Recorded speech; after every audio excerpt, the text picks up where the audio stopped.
Minister of Power Adebayo Adelabu says the recent improvement witnessed by the country's power sector is due to the ability to generate 5,000 megawatts to boost power supply.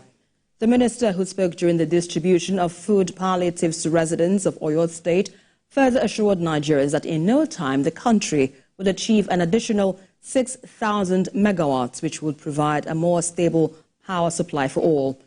The minister, who also spoke on the state of the economy, explained that the initiative is to cushion the impact of the rising cost of living in the country. Our dear President, the hardworking, indefatigable President Bola Ahmed Tinubu, under his food security program, under the Renewed Hope agenda, is committed to improving the standard of living of our people, to improving the daily living standards of our people.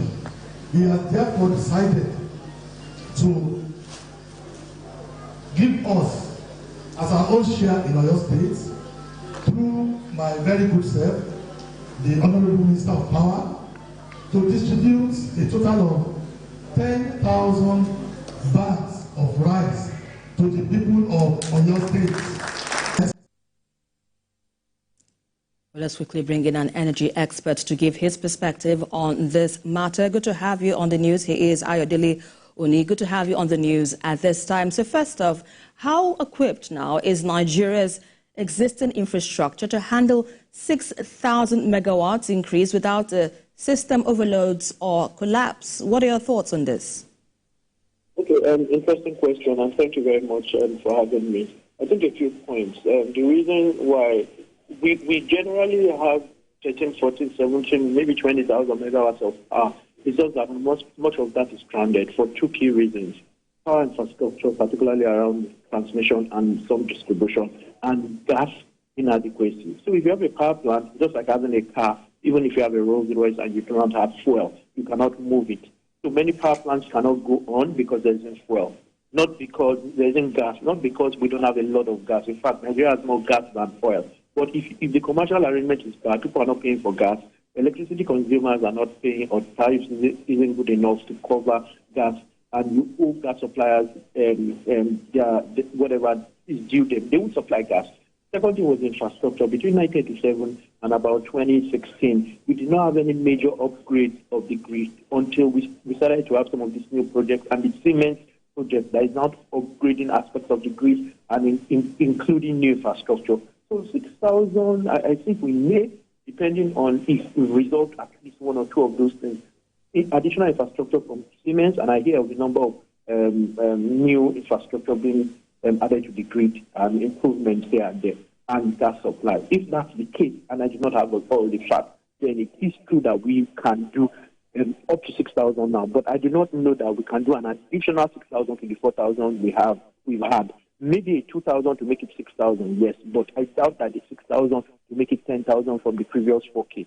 At times, when we hear what the minister does say, some of it is what he anticipates because of projects he understands are going on. It doesn't necessarily mean it's immediate, because the lead time for power projects is an average of 2, at times 4 years, maybe even more for some projects.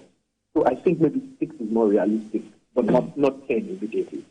Yeah, and also let me quickly add, this 5,000 megawatts that the minister has highlighted, is it something worth celebrating? I'll also understand that we need about 30,000 megawatts to take care of industries, perhaps residential homes as well. Well, how far are we from attaining this target?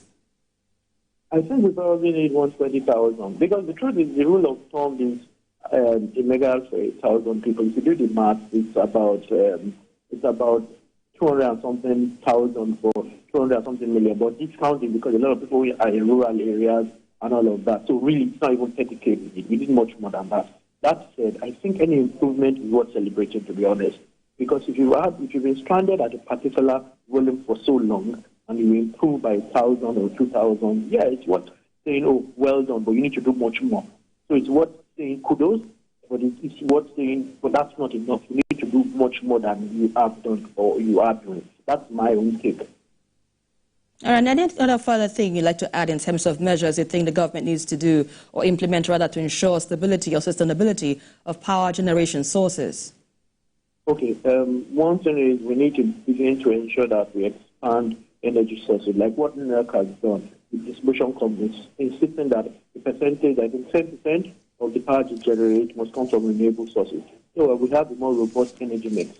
Government must not rest on its oars. The minister must not rest on his oars in terms of pushing policy and ensuring that this cement deal goes on as planned. And with respect to gas, the president issued directives, presidential orders to ensure that the gas sector moves forward, moves ahead. And the gas producers should be paid what they are owed, and we should ensure that tariffs continue to be cost reflective and can pay for gas.